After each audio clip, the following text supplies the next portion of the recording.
ಚಾಲಕನ ನಿಯಂತ್ರಣ ತಪ್ಪಿ ರಸ್ತೆ ಬದಿಯ ವಿದ್ಯುತ್ ಕಂಬಕ್ಕೆ ಕಾರು ಡಿಕ್ಕಿಯಾದ ಪರಿಣಾಮ ಸ್ಥಳದಲ್ಲಿ ಓರ್ವ ಯುವಕ ಸಾವನ್ನಪ್ಪಿ ಇನ್ನಿಬ್ಬರು ಯುವಕರು ಗಂಭೀರವಾಗಿ ಗಾಯಗೊಂಡಿರುವ ಘಟನೆ ಹಾಸನದ ಅರಸೀಕೆರೆ ತಾಲೂಕಿನ ಗವಿಮಠ ಗೇಟ್ ಬಳಿ ನಡೆದಿದೆ.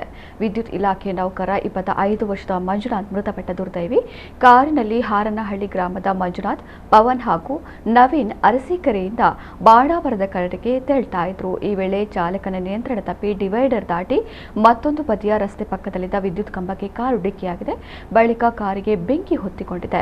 ಕೂಡಲೇ ಸ್ಥಳದಲ್ಲಿದ್ದವರು ಕಾರಿನೊಳಗಿದ್ದ ಮೂವರನ್ನ ಹೊರಗೆ ಕರೆತಂದಿದ್ದಾರೆ. ಆದರೆ ಅಷ್ಟರಲ್ಲಾಗಲೇ ಮಂಜುನಾಥ್ ಕೊನೆಯುಸಿರೆಳೆದಿದ್ದಾರೆ.